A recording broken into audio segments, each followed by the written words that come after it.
కారులో వేసుకొని మీ కళ్ళ ముందు నుంచి పోతుంటే ఏం పీకుతుంది పోలీస్ యంత్రాంగం అని నేను అడుగుతున్నా. పెద్ద డైలాగులు కొట్టిండు కదా శివధర్ రెడ్డి రాగానే డీజీపీ, మాకు పింక్ బుక్ లేదు, రెడ్ బుక్ లేదు, కాకీ బుక్. ఎక్కడ పోయింది ఇప్పుడు నీ కాకీ బుక్? కాకెత్తుకపోయిందా? కాకీ బుక్ను కాకెత్తుకపోయిందా?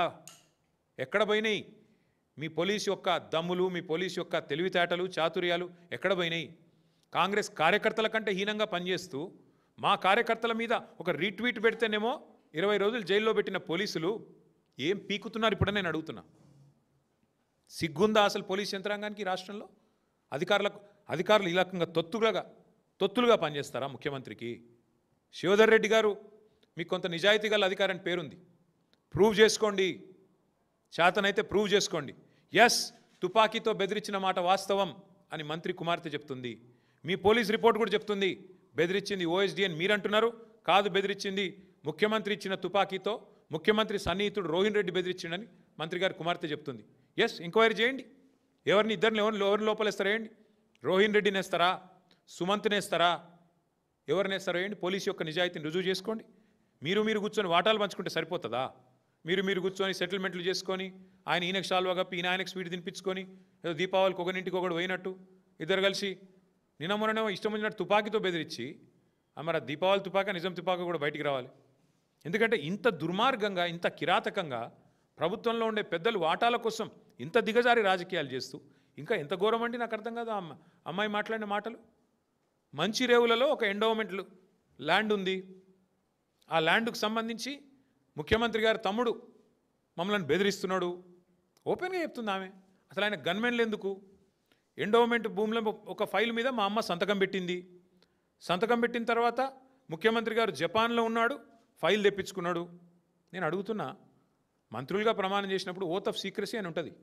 మంత్రి ఏడ సంతకం పెట్టిండో కుటుంబ సభ్యులకు కాదు, ఎవరికి తెలియద్దు. మేమందరం పనిచేసిన వాళ్ళమే మంత్రులుగా. ఓత్ ఆఫ్ సీక్రసీ ఉంటుంది. ముఖ్యమంత్రి జపాన్లో ఉండి ఫైల్ తెప్పించుకున్నాడేంది, మంత్రి బిడ్డకు సంతకం పెట్టిన ముచ్చట తెలుసుడేంది?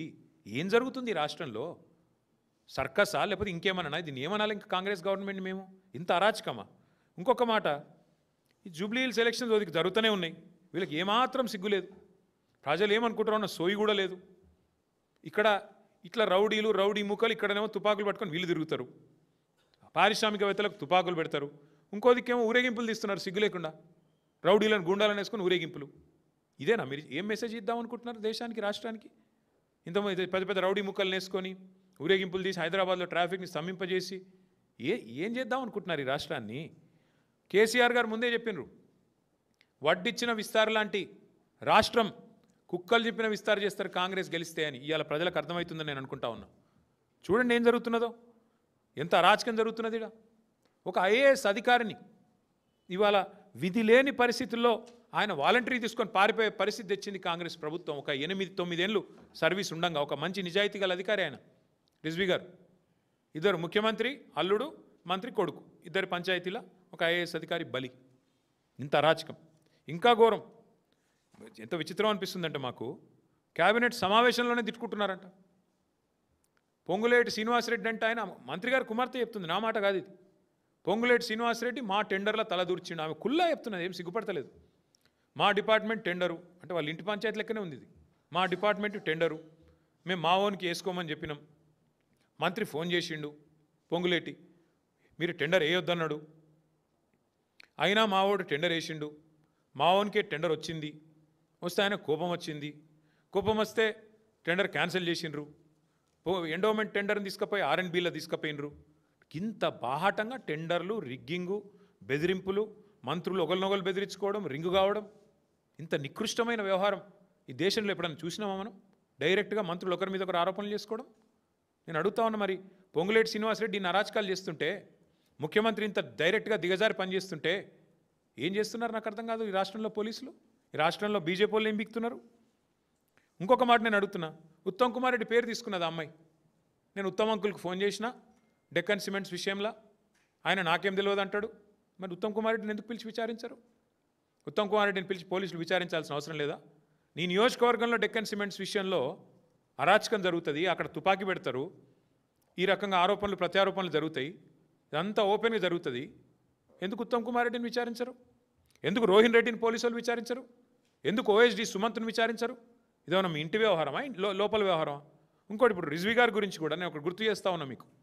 రిజ్వీ గారు గతంలో విద్యుత్ శాఖలో పనిచేసినారు ఇక్కడ ఈ ప్రభుత్వంలో, కాంగ్రెస్ ప్రభుత్వంలో. అప్పుడు కూడా కేసీఆర్ గారు 24 గంటల కరెంట్ ఇచ్చినందుకు కోపం మీద వీళ్ళు ఏదో కమిషన్ ఏదో వేసినారు, సిట్టింగ్ జడ్జితో, రిటైర్డ్ జడ్జితో. రిజ్వీ గారు అప్పుడు పాపం వీళ్ళకి సహకరించినట్టున్నారు. చూస్తుంటే ఇవాళ అందుకు కూడా నేను బలిపశువు చేసినట్టు కనబడతా ఉన్నది. ఎందుకంటే అప్పుడు ఏదో ఒకటి చేసి కేసీఆర్ గారి మీద బట్టగాల్చి బద్నాం చేసి మొత్తానికి రిజ్వీ గారిని బలిపశువుగా చేద్దాం మధ్యలో అనుకుంటే వీళ్ళేం తప్పు లేదు అని ఆయన చెప్పినట్టున్నాడు. అందుకే ఇవాళ రిజ్వీ గారి మీద పగబట్టి జూపల్లి కృష్ణారావు అనే ఒక మంత్రి ఉత్తరం రాసి ఆయన మీద అక్రమార్కుడు, ఆయన ఏదో చేసిండు అని చెప్పి ఆయన మీద ఉత్తరం రాసే పరిస్థితి. అంటే వీళ్ళ వాటాల పంచాయతీ కోసం వాళ్ళ ప్రజాపాలన లేదు, గాడిది గుడ్డు లేదు, ఏది లేదు. ప్రజలు లేరు, పాలన లేదు, ఏదీ లేదు. మొత్తం దందాలు, చందాలు, మూటలు, వాటాలు, ఇది తప్ప ఏమీ లేదు ఈ రాష్ట్రంలో. ప్రజలు చూస్తలేరని మీరు అనుకుంటున్నారు. ప్రజలు ఈరోజు జూబ్లీహిల్స్లోనే కాదు రాష్ట్రంలో గల్లీ గల్లీలో చర్చిస్తున్నారు. ఇంత అరాచకమా, ఇంత కిరాతకమా, ఇంత నీచమా, ఇంత చండాలమా అని మాట్లాడుకుంటా ఉన్నారు. పేదవాళ్ళేమో మేము తిరుగుతుంటే ఎలక్షన్ ప్రచారంలో శాపనార్థాలు పెడుతున్నారు.